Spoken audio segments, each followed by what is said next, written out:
everybody. Welcome to my channel, or welcome back to my channel. Welcome to Claiborne. I'm so very happy that you are here. So I'm going to show you a little bit of an environmental video today. So this was a project that I did last year. Pulled an old grill up from a campsite and re-upped it into a bit of a flower arrangement, a herb flower bed. And I'm also going to link a couple of other channels that I watch. Ragnarok, Homesteading and Adventures, recently turned an old truck bed into a raised garden bed.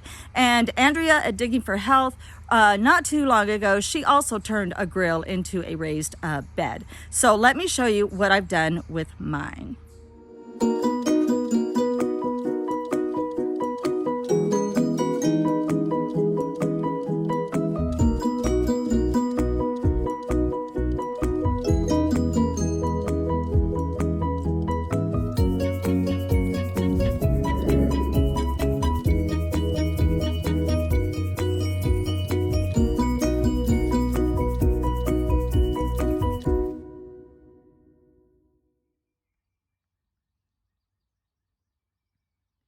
Recycling an old grill can be a daunting task.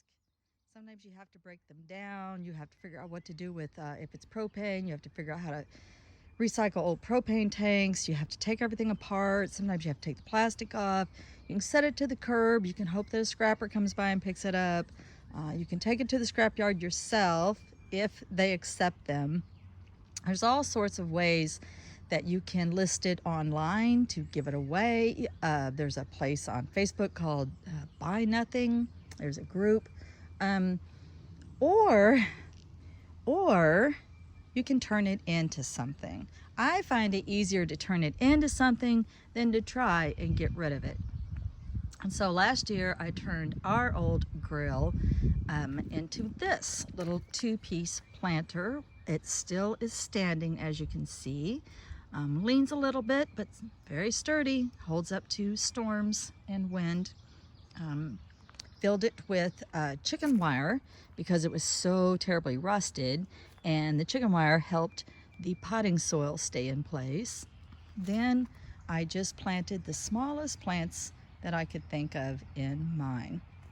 Another thing that you can do is, if you don't want to try to scrap it, you can set it up and take a picture of Pinterest or some other place of somebody who has turned a grill into a planter, and then put it in a yard sale or a garage sale and sell it for $1 or write free on it. Tape a couple of packs of flower seed to the lid and suggest somebody else do it. Whatever you do, try and keep it from a landfill. So this one actually, if you redo it like this, will actually help the environment. It helps the pollinators, it helps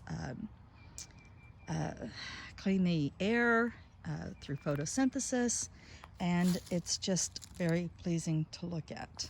So mine was done in a deep plum purple paint, and I added the little orange butterfly embellishments so that I could keep track of what's in here.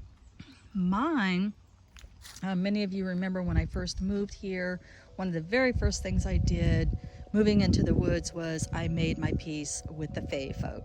And ever since then, I've had an incredible attachment to fairies.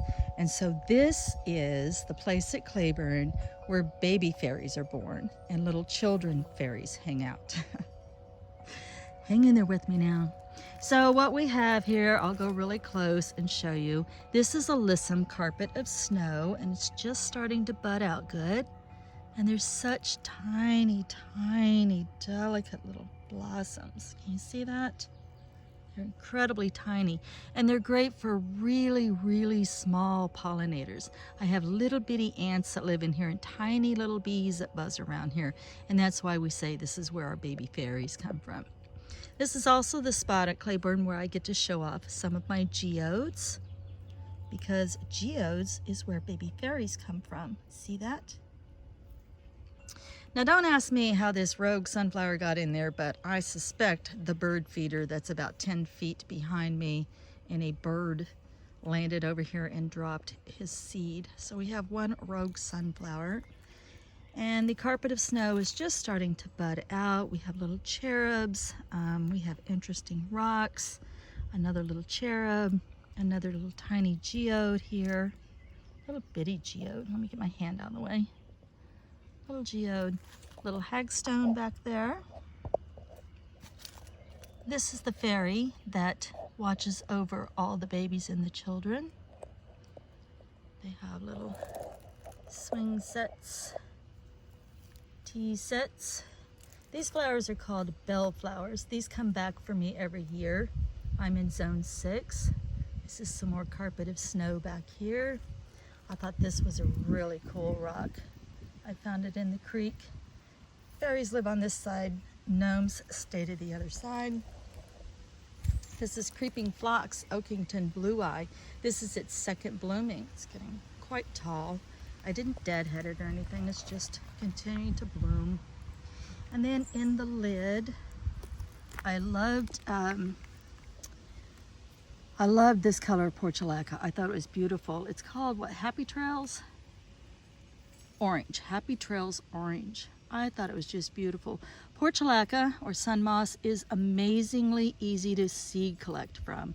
These little pods, as soon as they dry up like that, if you crack those open, you'll have dozens of little teeny tiny seeds. See the little bitty pollinators? They're so tiny.